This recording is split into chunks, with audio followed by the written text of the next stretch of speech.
famous quote here on the National Football Show is, it's a football Friday, and we start the show off with Big Sills. Next 4 hours of the program powered by our great friends at BetUS. Do me a favor, guys. Make sure you log on. Check out the website. If you put some ducks down last night on the game, Big Sills told you to take the Los Angeles Rams, and they ended up coming through and doing a great job last night. By the way, real quick, so Matthew Stafford gets his stars back last night, and he throws for 4 touchdowns. Jalen Hurts gets his stars back, and he throws 14 attempts. Yeah, I think there lies the difference between Matthew Stafford and Jalen Hurts. Stafford throws for 4 TDs and looks like one of the best quarterbacks in the NFL, and guys were wide open. By the way, did you see him go through his progressions last night? Holy cow, was his head on a swivel. There's no way of defending that when a quarterback plays like that. You can't defend that when his head is on a swivel instead of being, robotic Jalen Hurts. There's my guy. There's my guy. There's my guy. Holy cow, man. This guy, seriously, man. There's my guy. Here's Jalen Hurts, and here's a progression reading guy like Matthew Stafford. He's looking through. Oh, there's my third guy. Here's Hurts. And he's not moving.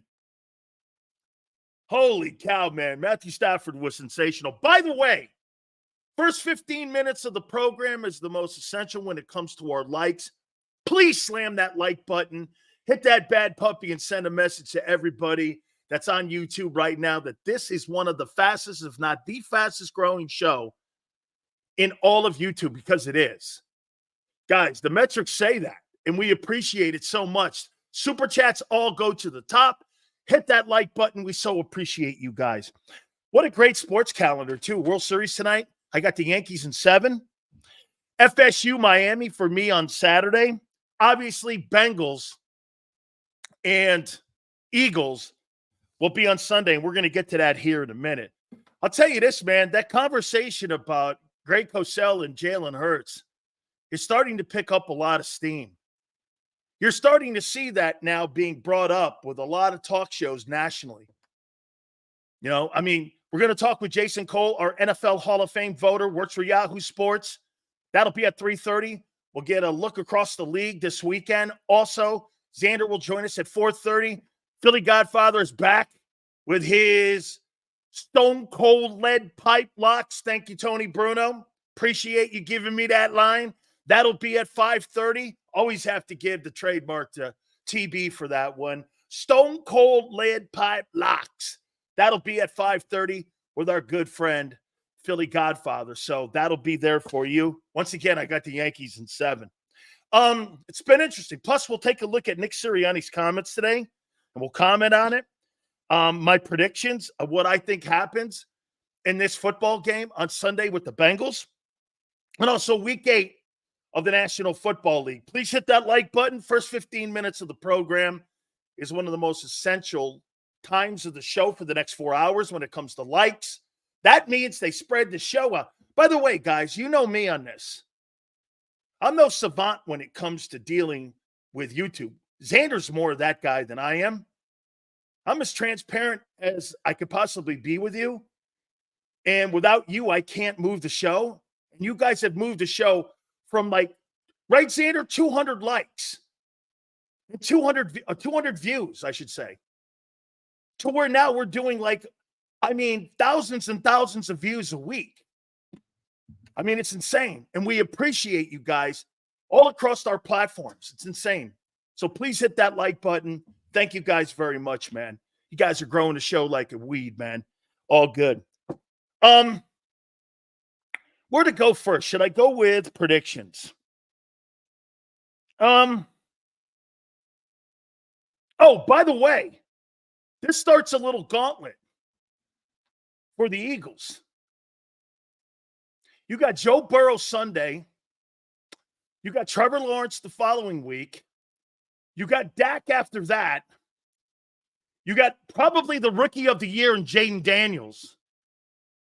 Then you got Matthew Stafford, who you saw last night with Puka Nacua and Cooper Kupp. Once those guys are back on the field, then you got Lamar at the tail end of that. You're going to be taking on some quality quarterbacks here. Okay? You're going to be taking on quality quarterbacks. Please hit that like button. All right. Let me give you an opportunity first to start the program off here in the first block. How do you see this game shaping up on Sunday? On the road, Cincinnati. Hey, by the way, that statistic or that storyline that they've never won in Cincinnati has no bearing whatsoever on this game on Sunday. I like what Xander said this morning, though. Hey, for guys like me, you, fans, hey, you know what I love about John? Holy cow, man.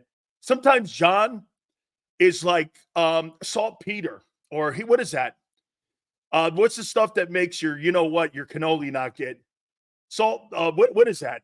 He just absolutely throws cold water on everything.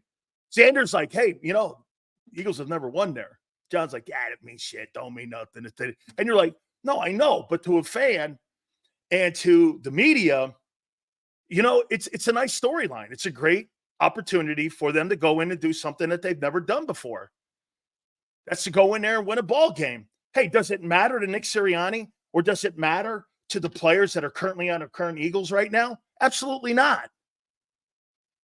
That's no bearing. Nobody cares. Nick didn't even know when Merrill Reese asked him the question this morning. Nick didn't even know they'd never won a game. It's not an issue. However, it's a cool storyline. I like it. There's John in the morning on Birds 365 going, that don't mean dick. You're like, okay. But I like the story too. I think it's a thing. I think it's a thing for the fans, especially generational fans that have been watching that team since Bill Berkey played in Cincinnati and then came over from Cincinnati and became a Philadelphia Eagle. Some people will go, that doesn't mean, well, it's a storyline. Don't you know how to build a story up? Some people look at one individual football game and go, that's the chapter of this year. And that's the right way to look at it in real terms, especially when you're a guy that covers the team. Historically, that's what fans are. They look at the past, the future, and the present. It's all good, man. I actually like that. Eagles win a ball-controlled game 24-17. This game could go either way, says Sue. How do you see this game playing out? Give me some scores. Hurts versus Burrow is a good storyline.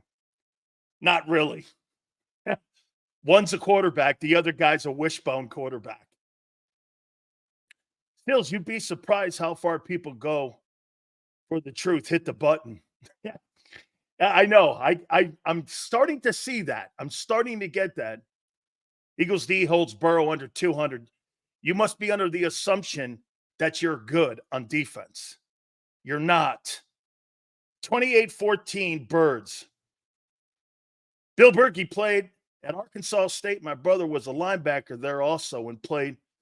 Oh, for Larry Lacewell. Is that right, Wayne? Wayne, did he play for Coach Lacewell? Larry Lacewell is a legendary name. That's a legendary name, my friend. If he played for Coach Lacewell. That's pretty cool, dude. Birds 29-14. Eagles 27-24. Birds 27-24. Wishbone QB, baby. Better story, Chase and Sidney Brown. It is a pretty cool story. Forest 30-24 Eagles. Ooh, I see a score. I'm not going to mention the name that I have. Absolutely. I later got to try out with the Cowboys because Larry Lacewell. Very nicely done, Wayne. Wayne, I know you're real. That's a real name that no one knows. Larry Lacewell was an Oklahoma guy, too. Did a lot with Barry Switzer at OU. Absolutely. Hurts throwing over 200 yards. You got to be kidding. 24-9 Eagles. Wow, you guys. Here you go, Connor. Bengals 31-13. Get this. Here's Dick Train. Jalen Hurts is playing at an MVP level. No, he's not. He's one of the worst quarterbacks right now in the league. Do you understand that? That shows you how incompetent that guy's head is.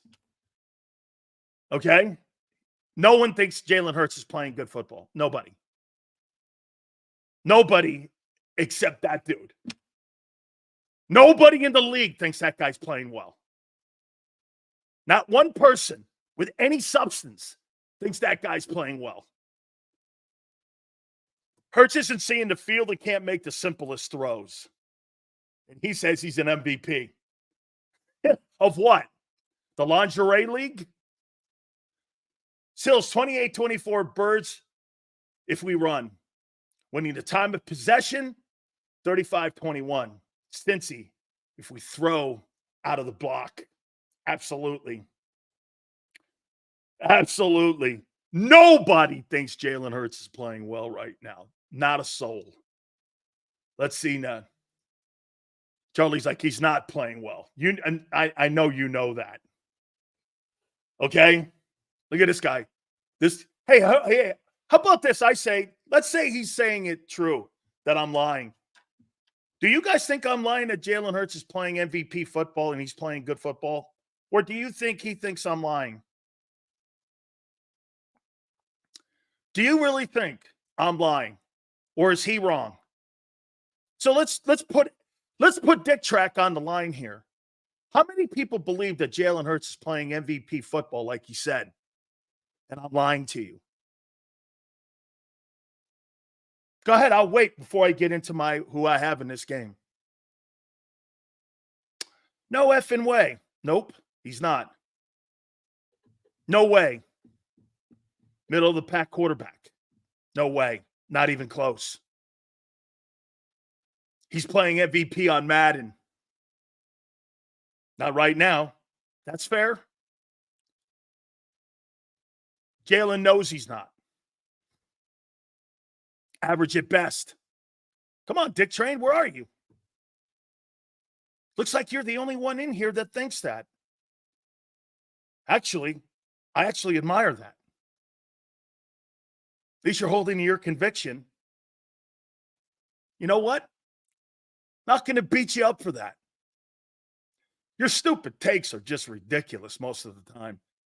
And they're incompetent. But the one thing that you do, Dick Track, you hold to your guns. And that's what we accept here, and that's what we want here. In many ways, dickhead, you're actually kind of the person we want watching our show. Am I right, Xander? Huh. So I can't kill you for this. I can't kill him. I can't, and I won't. Keep plugging away, son. Keep plugging away. He can improve by the end of the year. Just run the ball. Xander said that this morning. But to see the problem that you have with that stuff when you do that, Pete, Xander wanted, and I heard it this morning. You know what Xander said? Xander goes like this. What if we run the ball for the first 12 or 13 weeks just to get Jalen, kind of acclimated with the offense? It's a great theory. But why the fuck are you paying him $50 million? To what? Get his feet wet? I mean, who are we dealing with here? Guy's been in the league 5 years. How much more are you going to do that stuff for? So Xander wants to breastfeed Hurts for 12 weeks and then take him off the nipple and go ahead, go win games. Dude, we're beyond that time now. We're beyond it.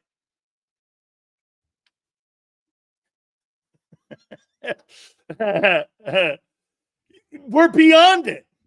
Xander wants to sit around breastfeeding the guy. I'm like, come on, dog. Sills, if you think Hurts is so bad, I'm surprised you never talked to Merrill about it. Is it because Merrill is tied to the organization? Paul, asked the question there and answered it in the same. Hey, Paul, Yes. Hey, Paul, I appreciate the super chat. And believe me, they go a long way here on the channel, but you asked the question and you answered it. I mean, yes. Is that an okay answer, Paul? Is that okay? Yes. I'll never respect a knee patter like Dick Train. It's all right, man. I get it where he's coming from. Big Sills, did you hear Saquon Barkley mic'd up? Love the guy. We need that energy on the offense. I love him too, dude. He's quite a leader, man. Sills all-time record in Cincinnati. Oh, 4-1. Holy cow. Big Sills, I watched Stafford rip passes in the middle of the field last night and realized that we don't use the middle because Hurts can't rip into small windows. Sam, oh my God. You should have brought this up with John McMullen. Our reporters in Philly should bring this up. How many times did you see Sam? How many times did you see Matthew Stafford last night throwing across the middle of the field? Half the throws? Hey, and this is what you get from a Nick Sirianni press conference or Jalen Hurts. Just worked out that way. I'm sure Sean McVay would never call plays. Can you imagine Sean McVay never calling plays for a quarterback that threw across the middle of the field? He wouldn't be on the team. He wouldn't be on the team. Matthew Stafford, when you watch him play last night, shows you all the deficiencies that Jalen Hurts has as a passer. When you watch someone like that. Dude, Matthew Stafford is an elite player. He's an elite quarterback. Do you know how many people can play like that? John McMullen said it. There's about 10 guys in the sport that can do that. The rest of them are average. There's about 10 guys who can do that. I mean, get this. Here's Dick Train. Matthew Stafford's 3-4. Are you under the impression that Jalen Hurts is better than him because his team's 4-2 and Matthew Stafford's 3-4? Your record doesn't mean shit, guy. You're an underdog to a 3-4 team heading into Sunday. You're a 3-point dog. Get this. Hey, you want to see what Dick Train's philosophy is? He says that the Rams are 3-4 and Stafford's 3-4. How come a 3-4 team is favored over you Sunday? Any coincidence to that? I mean, you're an underdog to a 3-4 team. How can that be, Dick Train? Oh, okay. Well, then why are you an underdog? Why are you an underdog by 3 points this week? Why are you an underdog? Home field. So wait a minute. Are you telling me that you think those two teams are even? The Bengals and the Eagles. I was not under the impression that the Bengals were as good as the Eagles if you're saying that. Wow. See how some people take a stat, try to fit their narrative, and then when it gets put on them, they look dumb. You're trying to tell me that a 4-2 football team is not favored going into Cincinnati. Okay. Sure. I see this game as a Giants game, but this quarterback is Burrow. To take full advantage of the Eagles' offense of not scoring in the first quarter with the capabilities. By the way, don't let Cincinnati get up 14 points. You're done. So let's get into my predictions.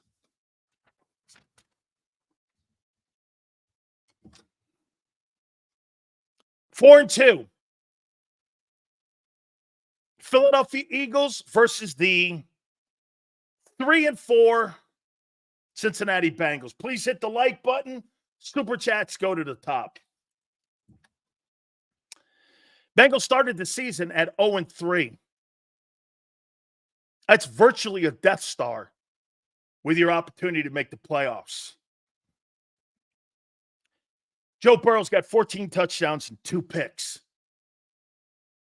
110 quarterback rating.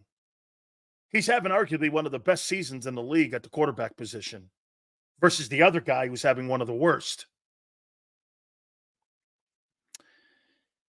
Burrow and Jamar Chase, check this out, are the highest rated quarterback wide receiver combo in the league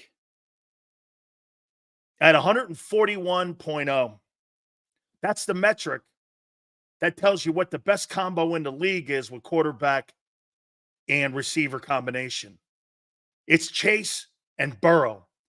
That's who you're facing on Sunday. The best QB and the best wide receiver combo in the National Football League is Joe Burrow and Jamar Chase. Our secondary can't shut down Burrow and Chase. Absolutely not. So when you face Joe Burrow and Jamar Chase, they're the best in the game.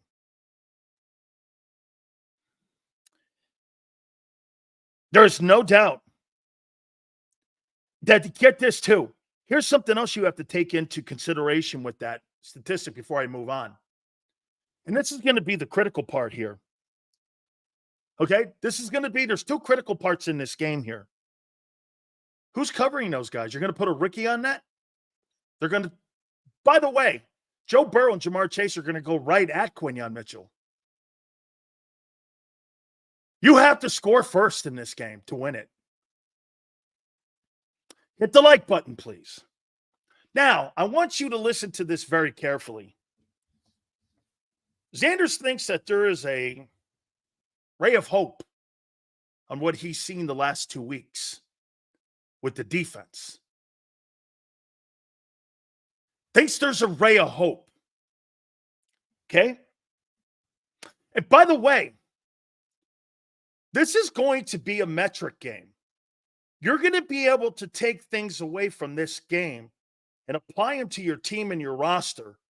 And you're going to have absolute metrics and what and how you look at your football team defensively and offensively. There's no question about that. Unlike the Giants and Browns where you got very little out of that, you can't really tell anything about it. You're going to get something out of this. Where Sunday night, you're going to go like this. You're going to go like this. Hey, they are good here. Hey, they aren't as good as we thought here. Okay? Tell me when I read this to you, how you apply this to this game on Sunday. The Eagles have racked up 13 sacks in the last 2 weeks versus the Browns and the Giants. Prior to that,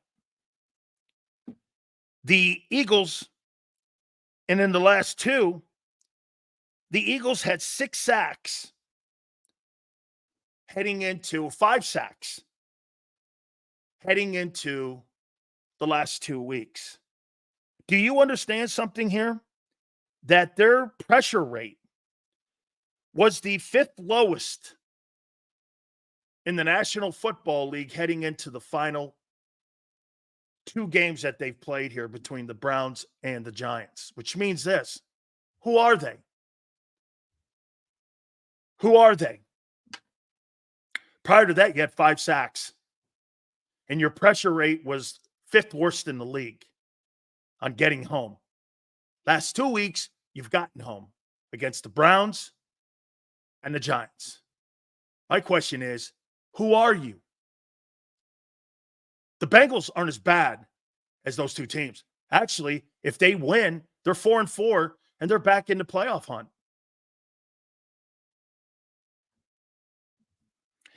So, again, your pressure rate, it was the 5th worst heading into the last 2 weeks. Now, this is what happens.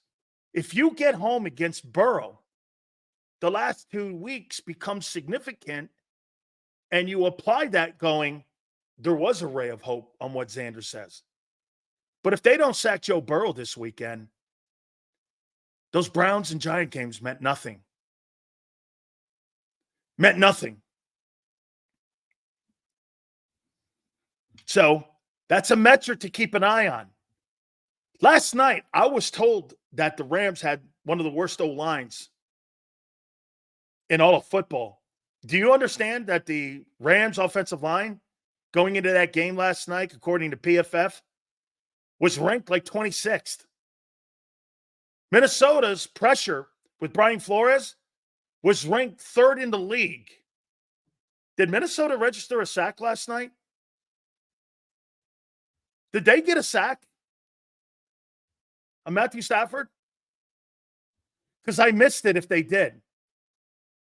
Did they get any pressure on him last night? Our D needs to produce turnovers badly. Can't remember a game we had 2 interceptions in it. Yeah, you're last in the league in turnovers. Can you tell me, I mean, did Matthew Stafford get put on his back last night by the 26th worst offensive line?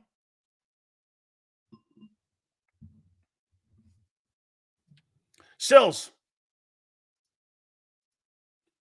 if the Bengals lose to the Bengals, is their season over? If so, the Bengals may play desperate. Well, they got to hang in that division. They absolutely got to hang in that division. Dream Green, absolutely true. Okay? There could be something to this here with what Senor's saying. Are they a little better version of the Saints? You got to right that ship for sure. Okay? Eagles offense has to score 30 in this game.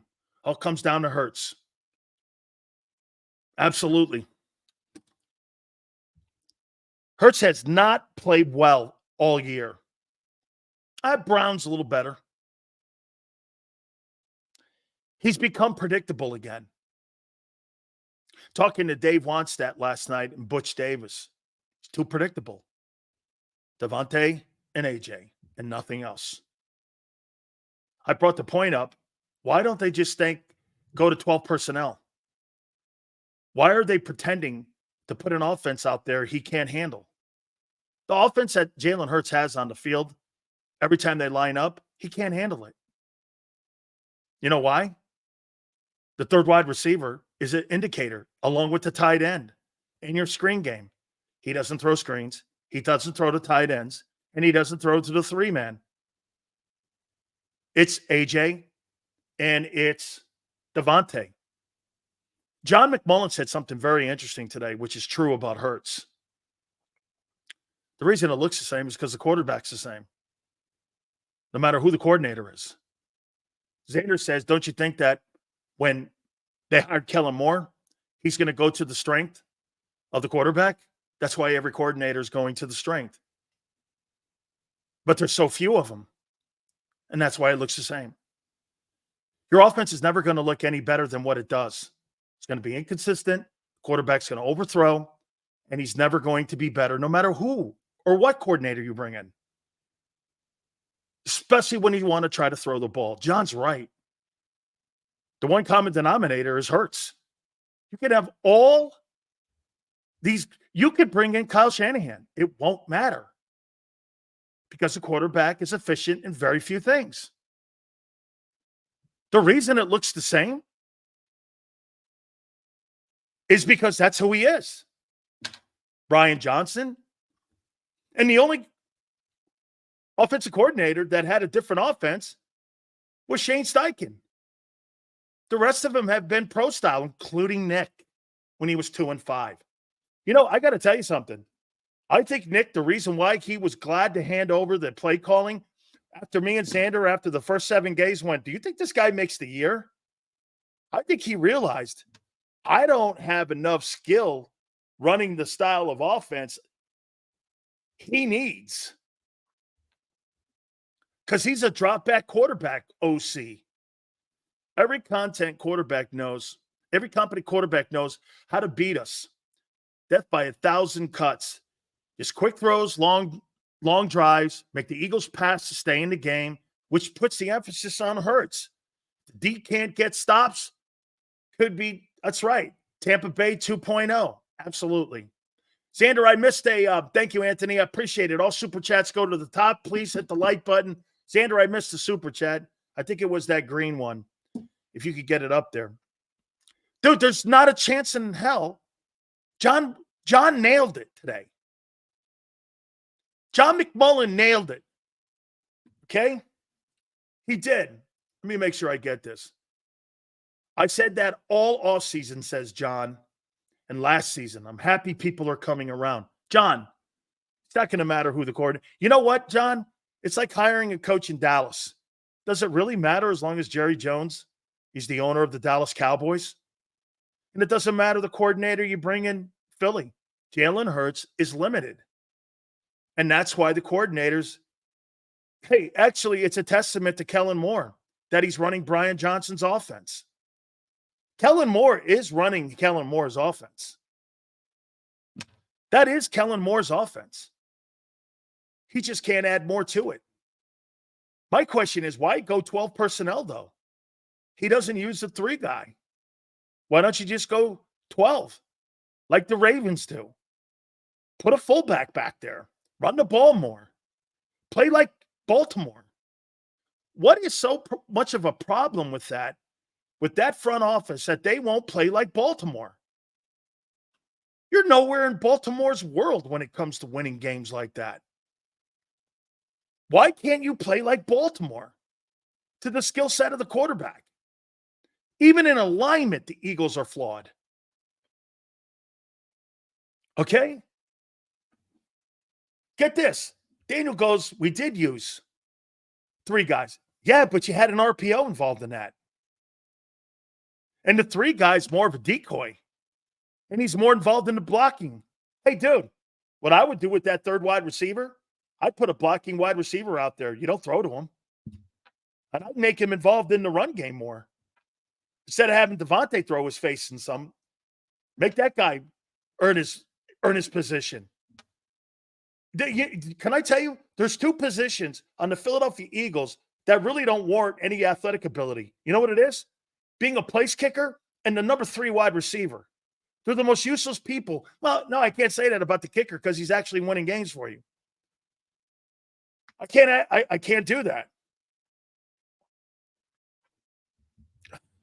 Get this. Philly 4-4. Watching Hurts Oklahoma highlights. Now he threw over the middle. Big 12, they don't play defense. They don't play defense in the Big 12. That's why he can throw across the middle. That's why he can do that. Get this. Here's Dickhead. Kyle Shanahan sucks, and GM John Lynch is horrible. At least they have jobs. Seals the truth hurts, but you are right. They got to make this look like Baltimore's offense. It would help them a ton. Jimmy says this. No sacks, Dan. Vikings had an interception now. Okay. Yeah, but my point was, Jimmy, I was told that the Rams O-line was horrible. They were 26 according to PFF. Okay? I was told that they couldn't block anybody. Well, they shut them down last night. Dude, this is a great one here. I can't wait to see Jalen Hurts play against Sean McVay, John Harbaugh, and Dan Quinn.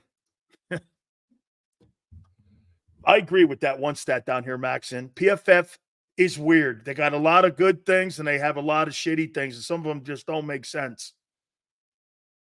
Okay?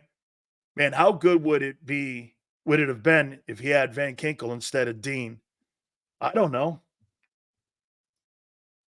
15 passes max for Jalen. We had a chance if we can run Barkley down their throats. Let me continue here. This is what this comes down to on Sunday. Hit the like button, please. This is what this comes down to. Will the Eagles, will they lean on Barkley more than Hurts in this game? If they lean on Barkley, they'll win. If they don't, they're losing.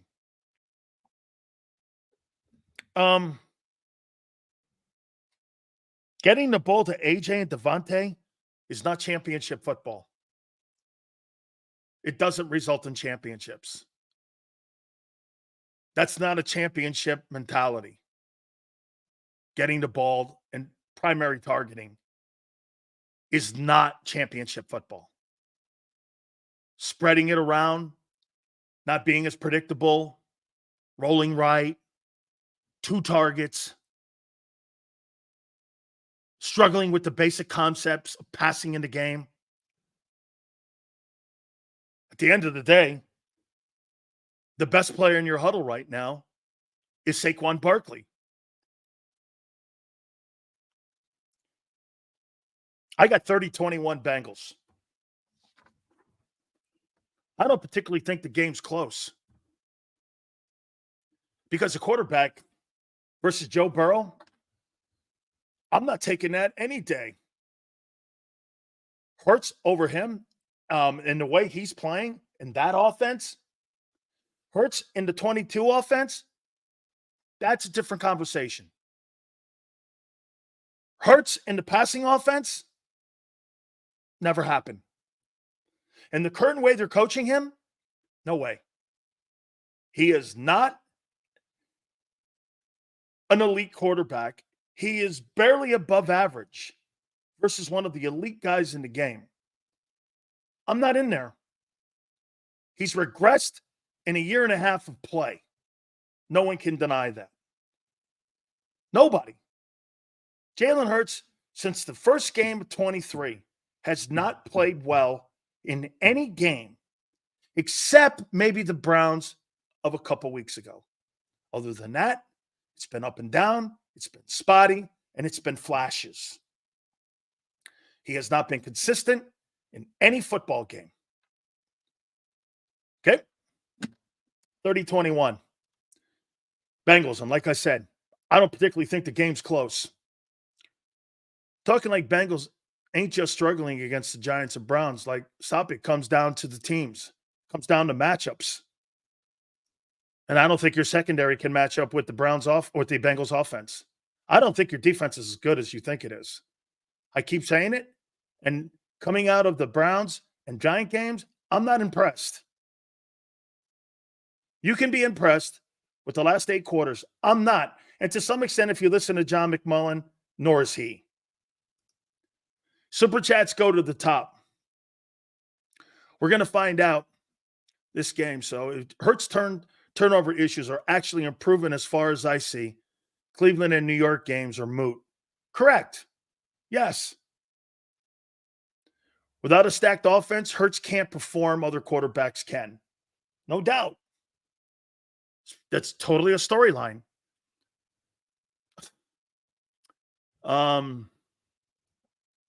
Seals, we could have had both Barkley and Henry with our O-line. Trade AJ. Hey, that's a great take, Sam. Hey, Sam, who would you rather have?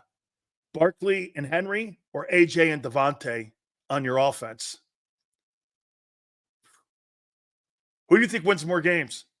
With Hurts running the RPO. Can you imagine having Jalen Hurts and Saquon Barkley and Henry in the same backfield? I'd rather have those 3 guys than A.J. Brown and Devontae Smith. Didn't mean dick a year ago to you because your quarterback stinks. There's no other way to look at that. A.J. had 1,500 yards. Devontae had 1,100. And your quarterback stinks. I mean, the only guy who had a poor year last year was the QB. And you know what really started happening in Philly? Well, Jalen really didn't play that bad last year. Yes, he has, because it's carried over this year. You know why? It'll never change. It is now in stone on who he is. I will tell this to Xander and everyone. He will never get better. This is what it is. You can't have all that talent and go, well, he's going to improve. No, he's not.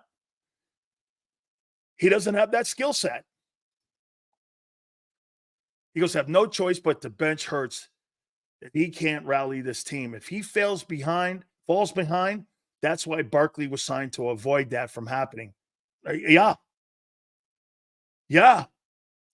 Defense hasn't allowed a TD in 2 games.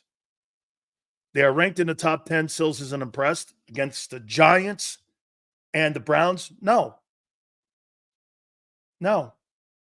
I'm not. Against Daniel Jones and Deshaun Watson? No. Like I said, we're going to find out how good you are. Burrow, Trevor, Dak, Daniels, Stafford, and Lamar Jackson. By the way, it's not the fact that some of these guys are not as good as the other guy. I'm talking about who you're playing as a group. You're playing against competent people that know how to move the sticks. I'm talking coaching. Get this. I mean, Burrow, that guy, Zach Taylor, whatever you want to say about him, what was Cincinnati before he showed up? Dude, I'm not really going to debate this any longer when it comes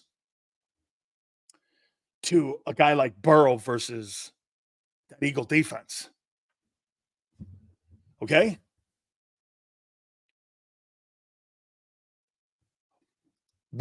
Sills, the goalposts move constantly. Eagles win next week. It'll be some other stat. What stat? Your quarterback sucks? There's no stat for that. What stat is it that your quarterback can't make the simplest of plays? What freaking stat is that, Clairvoy? That's not a stat. I mean, I don't know what you're talking about. Goalposts move? Well, here, I'll make it so it's in the sand. He can't make the simplest plays. Is that okay for you?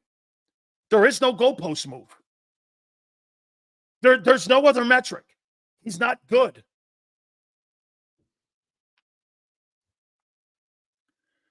We hired a $13 million nursemaid for Hurts.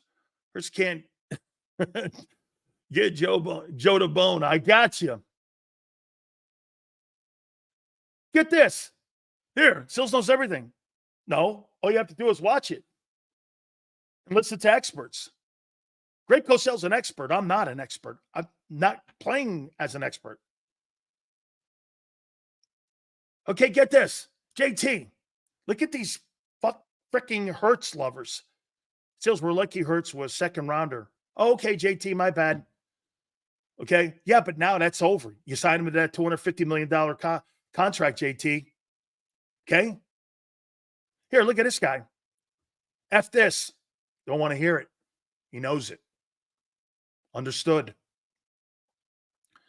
Is Jalen willing to say, I can't play this style of offense play to my strengths? Can't say. Yeah, he could.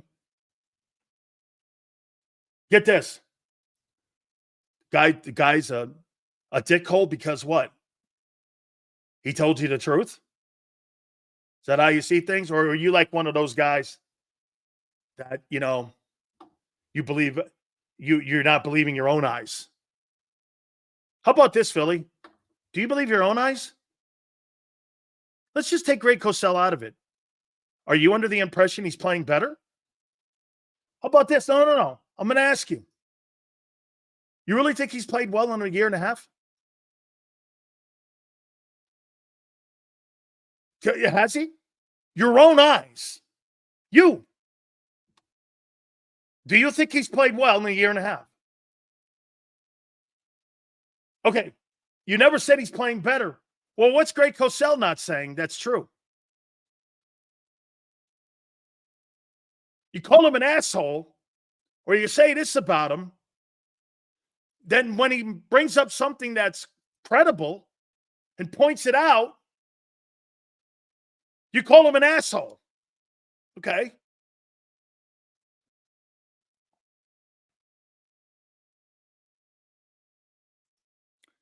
Cosell knows how to break down tape, and he's 100% correct. Jalen can't make some of the throws in the game.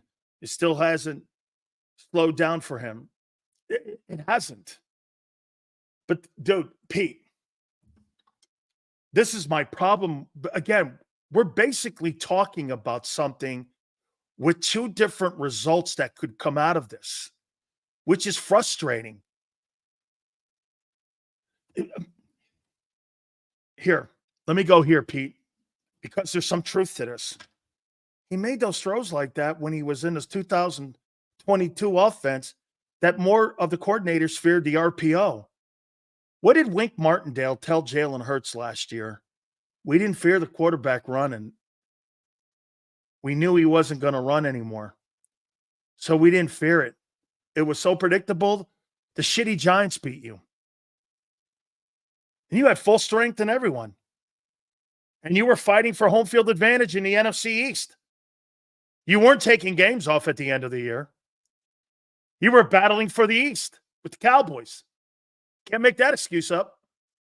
And you got beat by the shitty Giants. Why? Everything Greg Cosell said.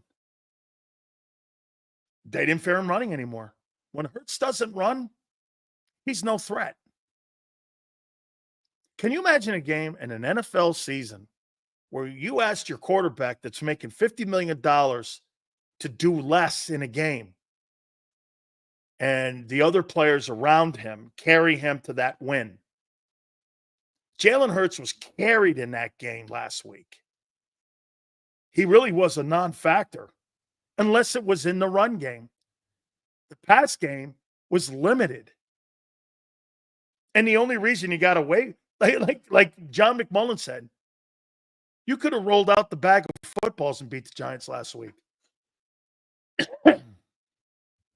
Here.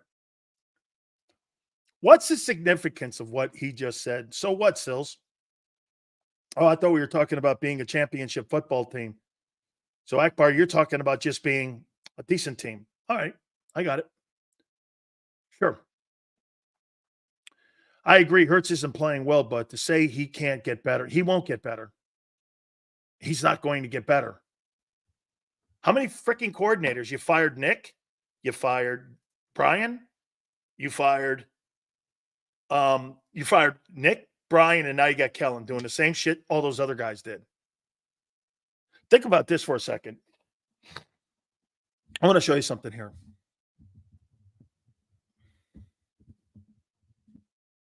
Here, I'm going to show you something.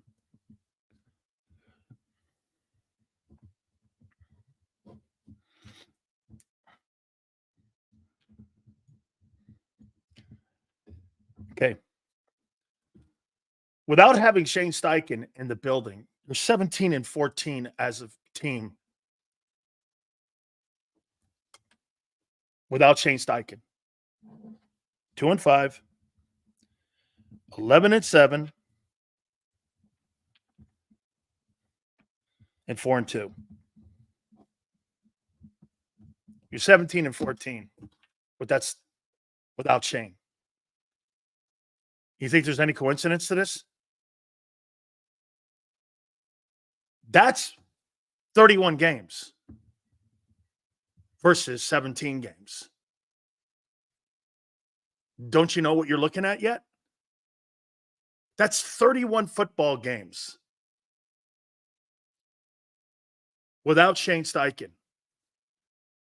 How are you not looking at that and going, wait, Nick had him in a pro, right, Xander? Nick had him in a pro-style offense the first 7 games of 21. They were 2-5. He couldn't do it. And they said, well, he doesn't really have a lot of talent around him at the wide receiver. We all bought into it. Well, last year, that was Nick's offense. Said it every week. They went 11-7, counting a postseason loss. Okay. Now they're 4-2. 17-14 without Shane Steichen as your coordinator. You really don't think there's something to 31 NFL games where you have a sample size now. And you're going to tell me he's going to get better? He needs better coach? No. Here. Players with talent get better. Not players that are limited. People were quick to turn on Wentz for the same issues Hurts has. We need to wake up as fans. We have a problem brewing. Not a quarterback's never great talent like his. There's no. People were quick to turn on Wentz for the same issues. Absolutely. You're starting to see him with Hurts. We need to wake up as fans. We have a problem brewing. Not a lot of quarterbacks never get talent like this around them. He's dead on. O-line, wide receivers. You're dead on, Anthony. Sills, if you look at last year chance about run the ball, maybe the issue has been lingering since last season. Now we have Barkley. He has answered Jalen's flaws in the game and gives us a chance to win. Abe, Saquon Barkley is now forcing the hand of the coordinators to play him at that rate more. Let me tell you what, if you have 15 carries come Monday and that's it in that ball game and they get beat and you have 38 passes in that game, there is no question it's a fundamental flaw that the coordinators, that was a coordinator issue. Your chances of winning that game are not throwing the ball 37 times. Your chances of winning that football game are running 37 times. You can't win throwing the ball 40 times. You cannot win. He's not good enough. Because get this, of the 37 passes against the shitty Cincinnati Bengals defense, 3 of them will be critical mistakes in the game. He'll make plays, but 3 of them will be the critical throws that he couldn't see. I mean,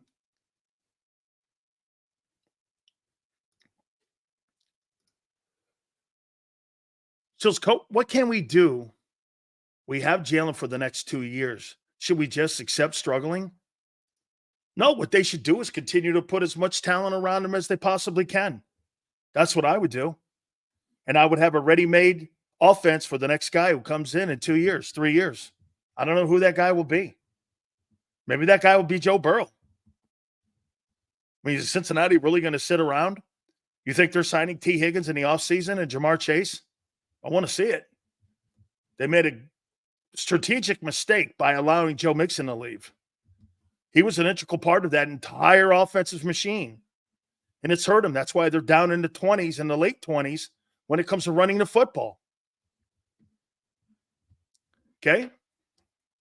Get this. Still said Jalen would turn the ball over in the Giants game. They didn't give him a chance to. He only touched it 15 times, threw the ball 14 times. They didn't give him a chance. So what they did, instead of eliminating the turnovers, they eliminated his touches on them. Get this. Saquon Barkley had more touches in that football game, in theory, that were more impactful than your quarterback. He was making 10 yards a play. A.J. Brown was making about, 17 yards a play. Your quarterback was the least. You could have had Kenny Pickett start that game and win. 14 attempts. You could have Tyler McKee turn around and hand it to Saquon Barkley and win that game. Do you not agree to that? Do you not agree? You could have put Kenny Pickett in there and won against the Giants last week.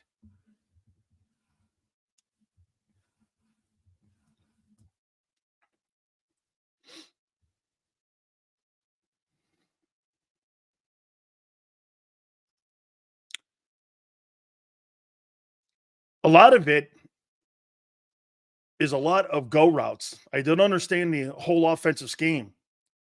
You don't understand the offensive scheme, Robert, because the quarterback doesn't understand the offensive scheme. By the way, here's another one here. 0 points in the first quarter through 7 weeks. At some point, that will come to haunt us. How about this, too? Forrest. It's not the fact that, how about this?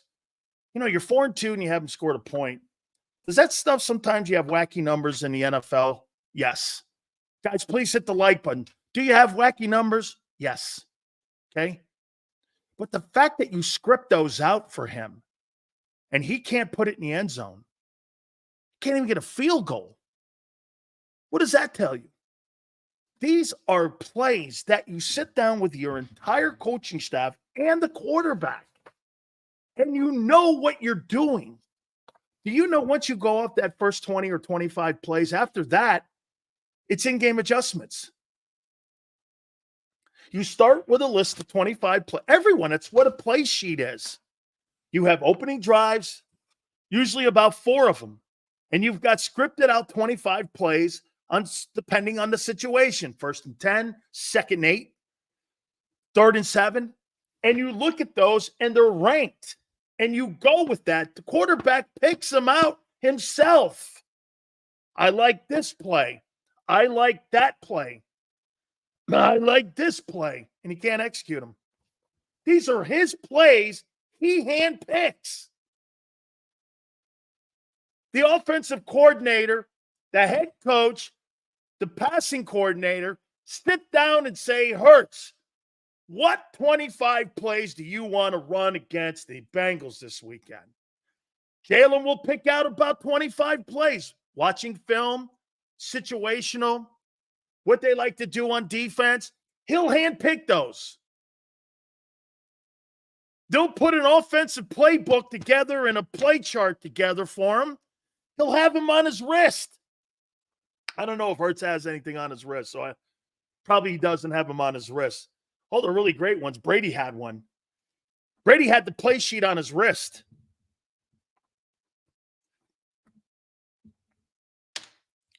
I mean, Jalen Hurts picks those plays. Kellen Moore and him. How many times have people like John McMullen asked Kellen Moore this question? How much is Jalen involved in the game plan each week? Significantly. Well, that means that Jalen's picking these plays. He's just as accountable for the fact that you're not putting the ball in the end zone in the first quarter as the coaches are. You know why? He can't execute them. I mean, you go like this. Well, those are really crappy plays. He picked them. He handpicks those plays, the quarterback. He handpicks them.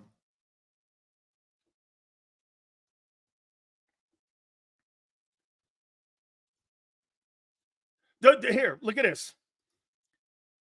It's his job to hand it off. How about this? Check it out. If you notice, what becomes apparent, Barkley's more of a factor after the first 3 series. Barkley gets going because the quarterback can't. Then they have to be reduced to running the ball. It's crazy. So Jalen is picking the play, setting the protections. Xander wants to breastfeed him for 12 weeks till he gets his feet wet. And Barkley's carrying the mail. And we're sitting here developing a quarterback like he's a second-team quarterback at Alabama. I mean, I thought we were beyond that. How many games has this guy actually played now? Let's take a look at this.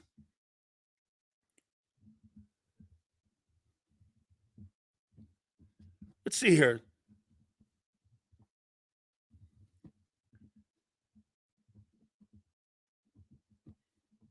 He's played 57 NFL football games.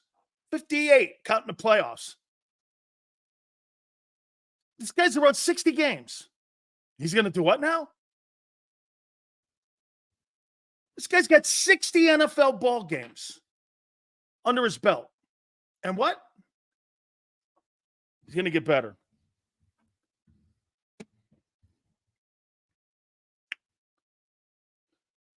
Sills, I do have to say, Hurts was drafted after Tua. Herbert, Love, Burrow.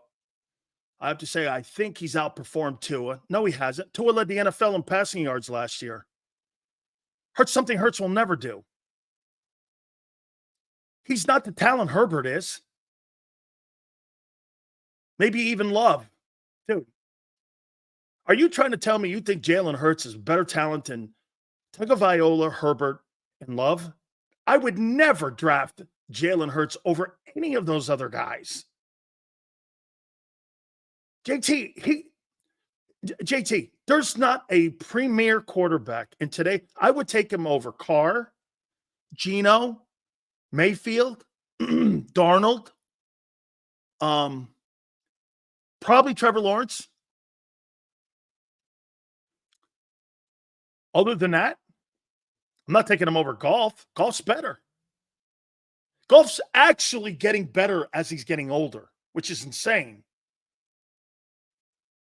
He's getting better.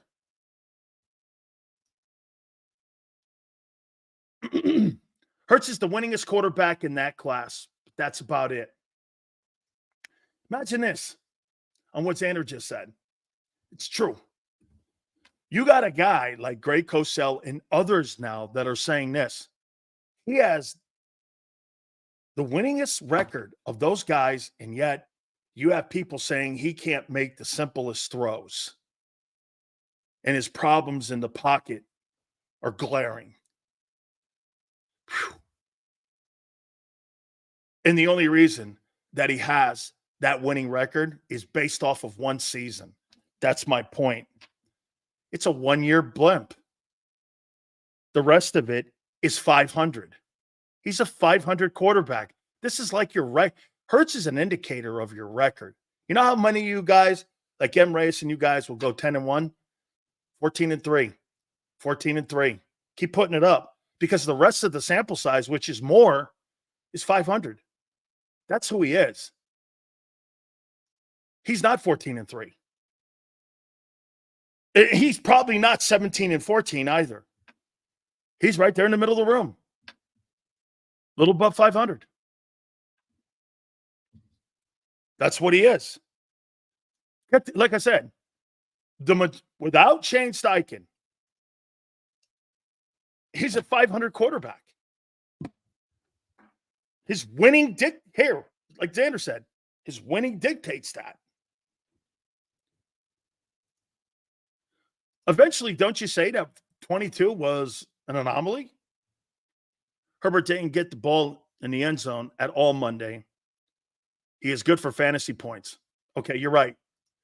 If you were to put that guy in the NFL draft, 32 owners and 32 general managers would take Justin Herbert over Jalen Hurts and not think twice about it.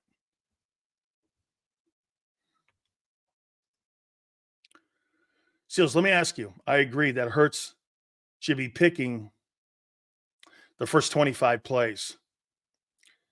Are you sure that's what's happening in Philly? Well, that's what they're – well, no. But that's what they're saying. No, I'm not. No. I'll pull a dick train on you here, Bob. I'd be lying if I told you I know this. But, Bob, how it usually works, the quarterback sits down. I've been in those meetings. The quarterback sits down like I was in a meeting with John Gruden when he had Rich Gannon. And they would sit down and go like this. What 25 plays do you want? And Rich Gannon, he used to go over to the chalkboard, and Rich Gannon would write down the first 25 plays that he wanted on the play chart.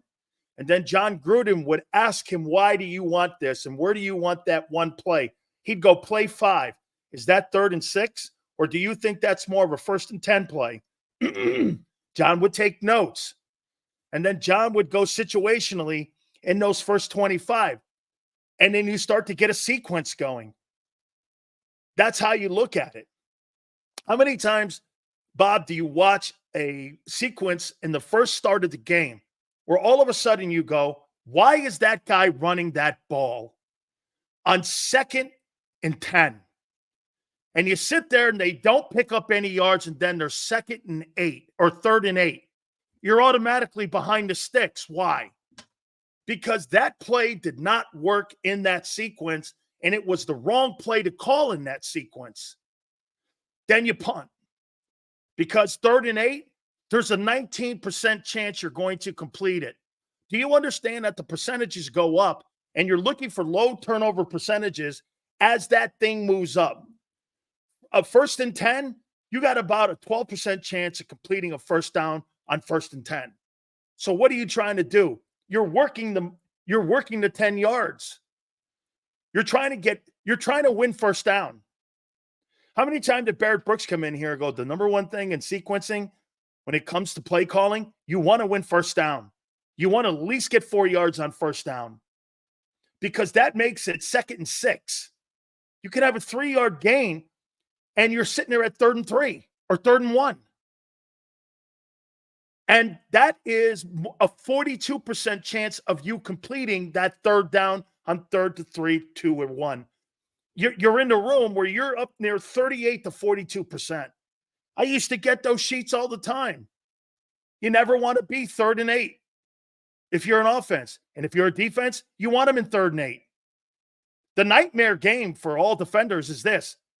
Every single football team and every sequence is 3rd and 3 or shorter. You're like, you're never getting off the field. Okay? Get this. Here's another asshole. Sill's first 2 hours of the show is meat riding Hurts. This dickhead doesn't understand you're playing against freaking Joe Burrow. He has to do more than 14 attempts, asshead. He can't just go out there and think you're going to beat that guy with 14 attempts like you're playing at K-State. Jalen Hurts has to do something in this Bengal game to beat that Bengal team. And this guy's sitting there going like this. Now, we'll just throw out there. We'll put a guy out there like Barkley. He can run the ball 40 times in the game. Again, that's what I'm talking about. Is a dickhead like this, that quarterback has to make significant plays, like Greg Cosell said, to win. And it comes down to the $50 million. Hey, by the way, I'll tell you what, too. How about this? Don't pay the guy $50 million. This guy right here wants, this guy's got another agenda. I got a feeling it has more to do to football. Hate all the analytics and percentages. But wait a minute, Charlie. The analytics and percentages, there's a place for them. Applied analytics. Applied situational football. The good teams and the good coaches know where to put it in there and apply them. By the way, here, let me get this up, and I want to get to this other one. Herbert Duke gets off on empty stats. I want wins. Okay, I understand. Most fans like Hurts. It's got nothing to do with it. I like Hurts. I watched him play very well. Hurts will have to throw the ball at least 30 times. Chris, that clouds the judgment on evaluating when you like a player. Never fall in love with a player. Fall in like with him. You never get your heart broken. This is pro football. They all get paid. The problem that fans fall into is they fall in love with guys instead of falling in like with them. Your general manager doesn't fall in love with anybody. He falls in like with them. Okay? Dan Sileo, let's say Hurts thinks it up this year.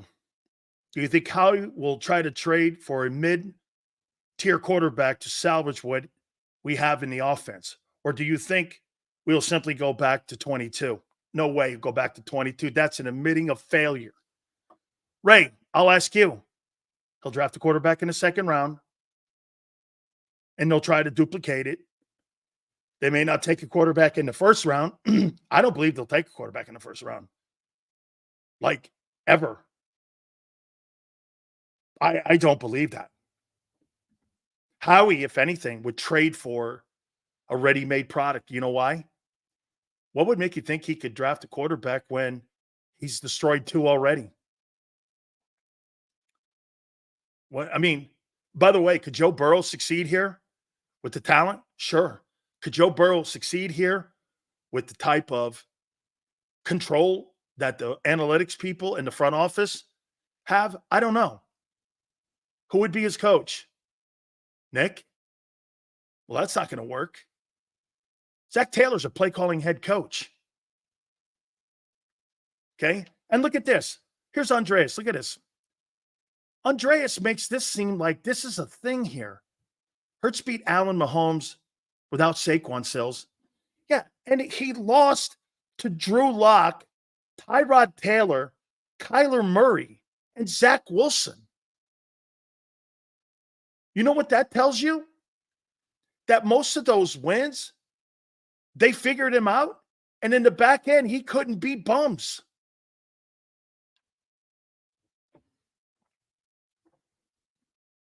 And that conversation right there means nothing. Allen has nobody. Mahomes has nobody but Kelsey.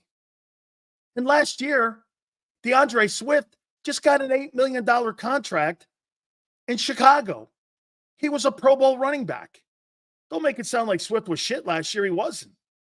How the hell did he get that $8 million contract? Had to have done something right last year, don't you think?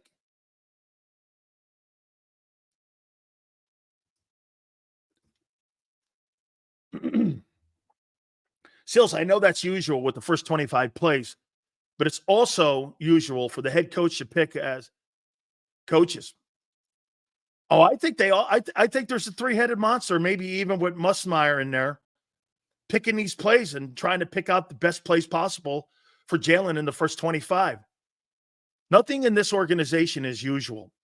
Don't forget Brian Pumper's super chat. Thank you very much, Bob. Hey, Sander, I did miss our friend Brian's super chat here. Yes, I'm sorry, Brian.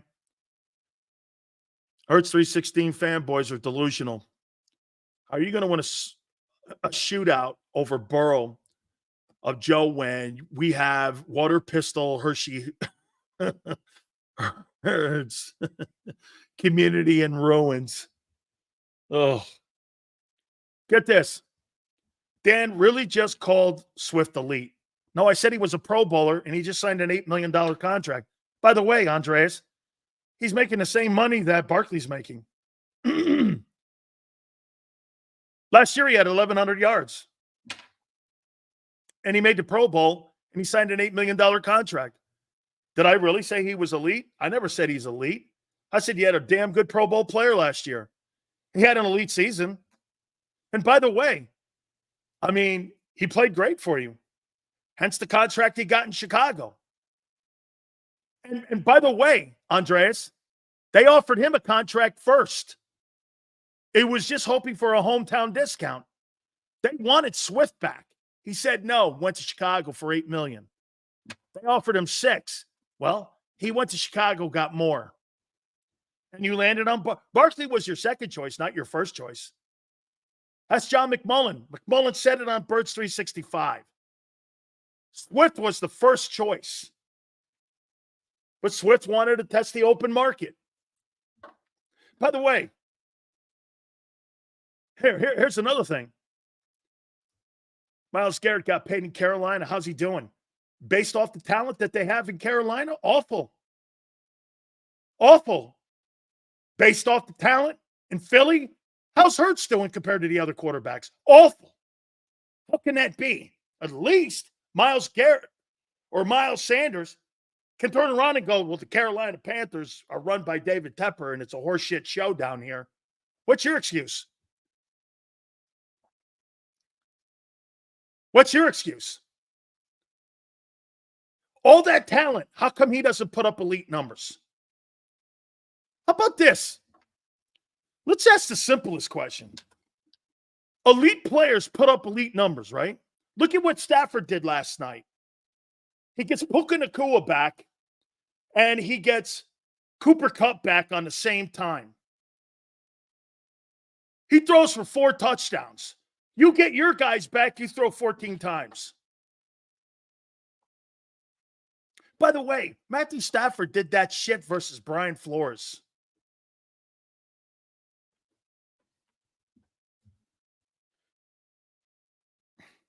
I mean, you couldn't throw more than 14 passes against the Giants. Oh, my God. Oh. Get this here. Look at this. So Stafford needs 2 star wide receivers. So think about what he just said here. So Stafford needs 2 wide receivers. Jalen's got 2 wide receivers, and that guy can't do shit with them. First night back, that guy throws 4 touchdowns. He takes advantage of them. Sean McVay takes advantage of them. Do you know what the Eagles do when they get their guys back? They go the other way and take the ball out of the quarterback's hand. They put the ball in Stafford's hand. They took the ball out of your guy's hand to beat the Giants. They asked them to do less. You had to go to that game last night. Hey, Matt, you're going to throw the ball 9 times tonight. We just got our guys back. Don't worry. We got a nice running back, and they do. We're going to hang on him. We're going to hang on him, and you're going to throw the ball 9 times tonight. Oh, okay. Sure, I guess. It's like having to beat the truth into you. Every team needs good wide receivers. Stop the crap. Who's a good wide receiver prior to DeAndre Hopkins going to Kansas City? Name me one receiver that's good in Kansas City. Name me a Kansas City, or name me a wide receiver in Buffalo. Name me a wide receiver in Green Bay. Can you? I mean, by the way, I get Nico Collins and Stephon Diggs down with a rookie quarterback or into his second year. Abe's like, Worthy's upcoming. Yeah, I guess so.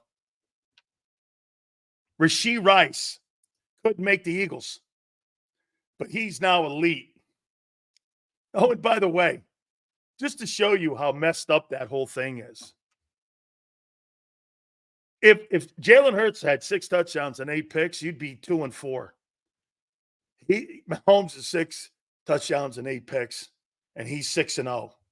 It's quite a difference with nobody on the team.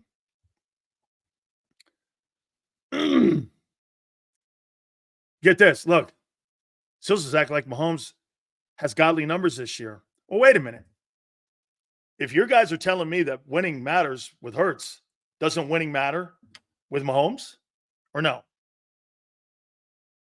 If Jalen's not playing well and they're 4-2, this guy's 6-0 and he's not playing well. And he's going for a three-peat. Isn't it funny anytime you see Hurts and Mahomes, don't you gag? Don't you gag? I didn't bring up Mahomes. I brought up the style of play that they have. They don't have primary targets. Get this. Here's the thing about Stafford. By the way, can I tell you why the Rams looked great last night? Who's that running back they have? That Rams have an underrated running back there. That kid's pretty good, dude. Pretty good. Dude, look at this. You said, look at the elite quarterbacks. They don't need a star wide receivers. You put up good stats. Yeah, they do put up good stats. Stafford won a Super Bowl too. Real Eagle fans would happily take Burrow. Bumper. Better everything. Better hair. Hey, Bumper. Better hair. Better outfits. I mean, the whole thing with Burrow's is cool to me. Okay? Here's John. John, thank you for the super chat. Awesome. Tanner's a backup plan because he's still on the roster for a second year and is the only quarterback on the roster that can run Nick's and Kellen's offense.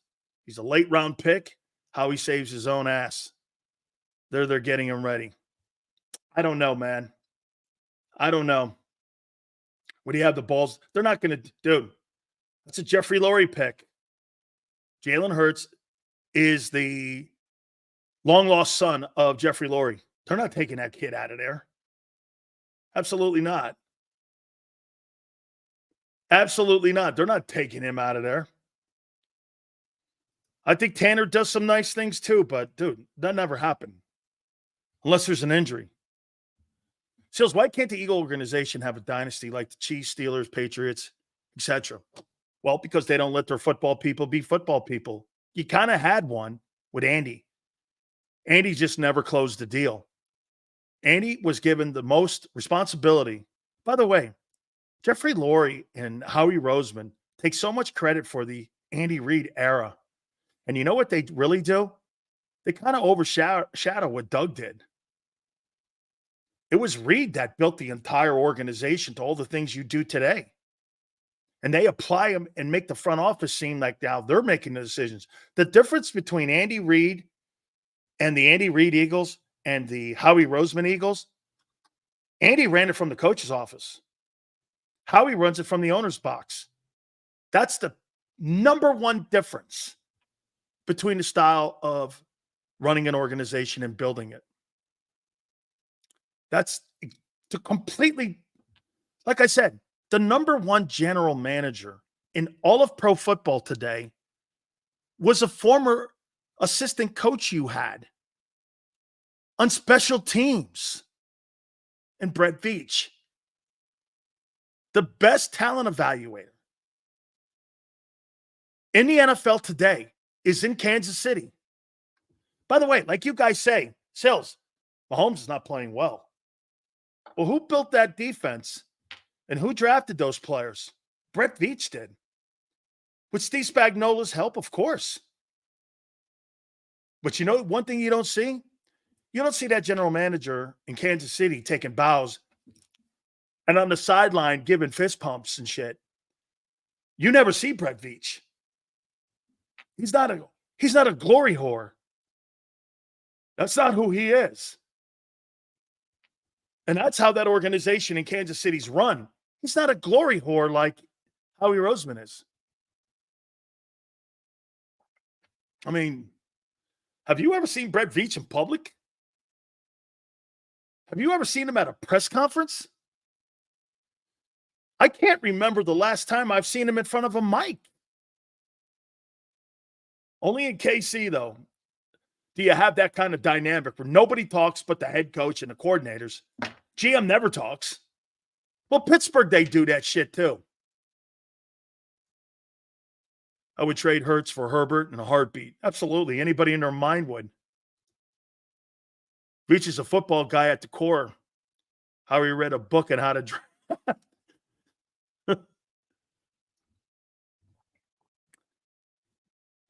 The general in Kansas City knows he has to get great on defense put together because he knows he's going to have to bail out Mahomes. Really. Bail out Mahomes. 2-time Super Bowl MVP. Or excuse me, 3-time Super Bowl MVP. You're bailing Mahomes out. That's a first. You're bailing a 3-time, at the age of 27, Super Bowl MVP who's going for his 3rd unprecedented championship.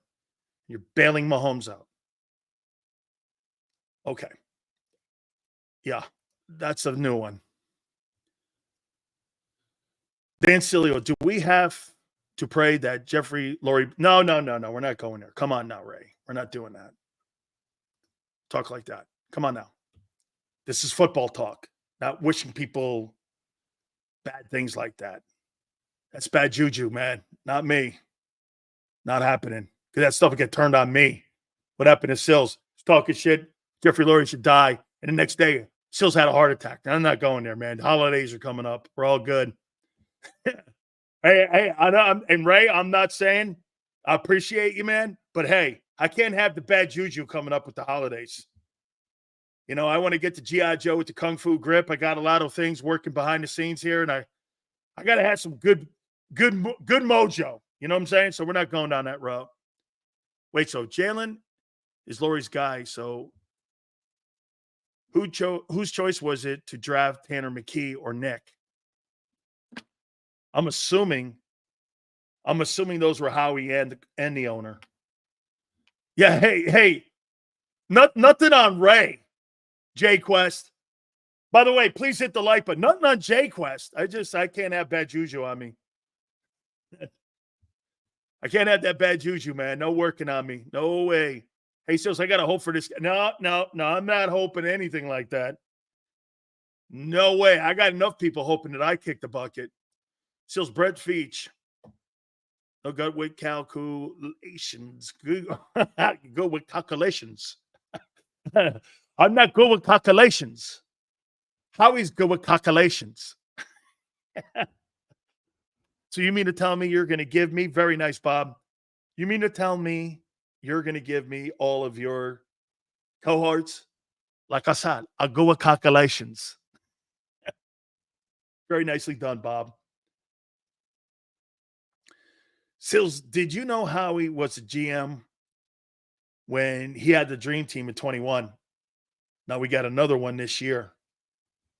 Dude, any general manager that has that kind of say and coaches and game plans and whatever and analytics, boy, man, that guy could never work for Jimmy Johnson.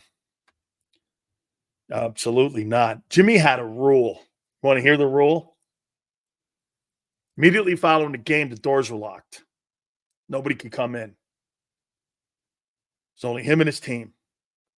No owner, no athletic director, no nothing. Jimmy addressed his team. And after he was done, he opened the doors. Nobody had any say to his guys, to his coaches. You didn't have general managers waiting at the front door.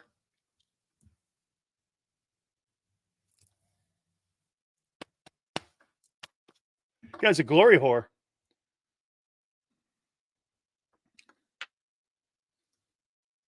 I mean it, man. He is. He's a glory whore. Dude, Jalen Hurts, I mean, Howie Roseman does more harm to his quarterback development than any general manager I've ever seen. Because no matter how much talent he puts around him, it's not going to matter. He's trying to jam a square peg in a round hole. He ain't that good. Let me ask you this. You think Howie Roseman would have ever signed a guy like Kurt Warner? And if Jalen got hurt, he would have started him.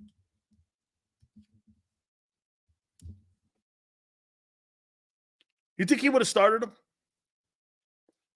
Oh, that's great. Oh, my God, that's fantastic. Howie reminds me of the guy on the Keebler cookie box.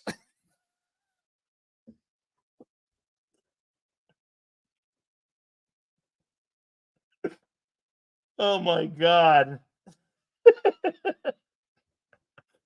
Oh, my God. Howie reminds me of the guy in the Keebler cookie box. Oh, God. Hey, be prepared. The Krauses are going to go to golf. Hey, clearly from Bob Lang. Now you're calling him the Keebler elf. Shit. Howie, hey, Keebler Roseman. Oh, my God. Holy shit. That's too funny, man. Jason Cole's going to join us in a couple minutes. We're going to go around the National Football League and get his thoughts, too. We're talking to Xander. That'll be at 4:30, so hopefully we're able to catch up with our friend Jason Cole here in a couple minutes here, too. Holy cow. Oh, man. By the way, we'll look at week 8 of the National Football League, too.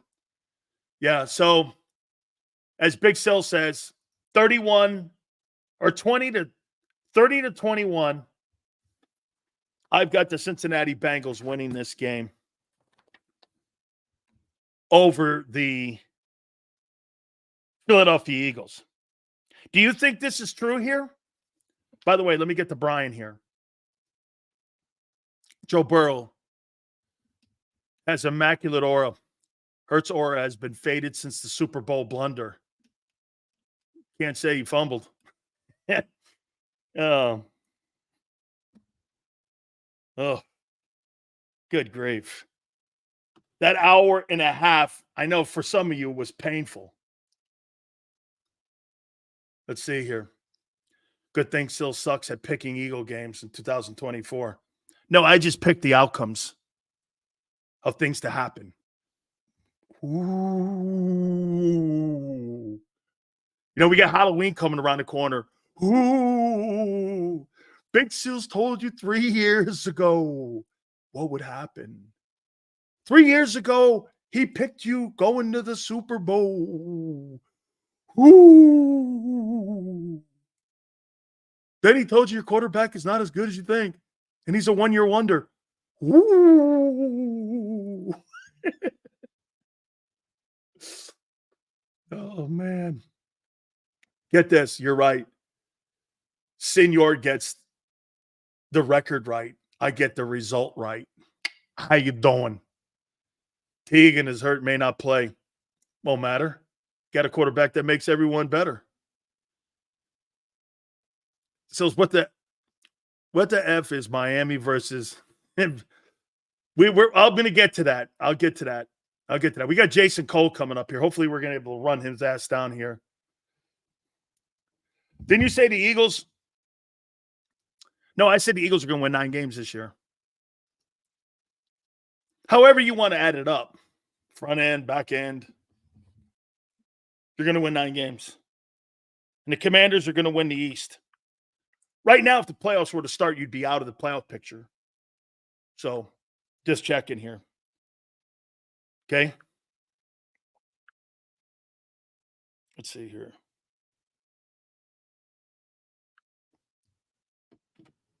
Just checking. Dan the Ghoul. No, I had a bad guy. Oh, no.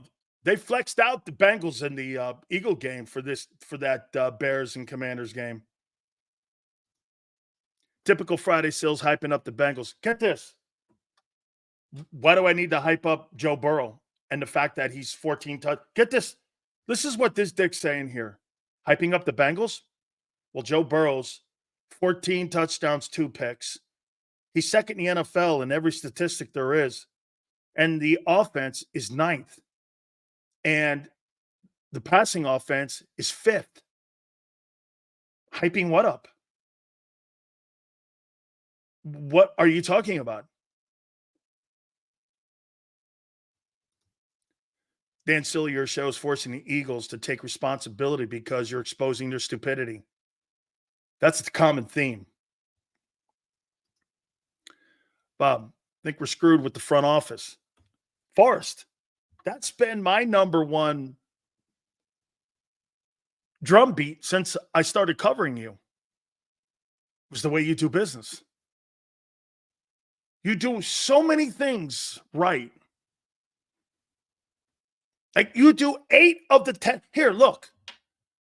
Do you do a nice job in pro personnel? Yeah. Do you have a great O-line coach? Best in the business. Do you have a winning record in the last 25 years? Yeah. Do you seemingly pick good coaches, head coaches? Yeah. What's the flaw? Well, it's the control.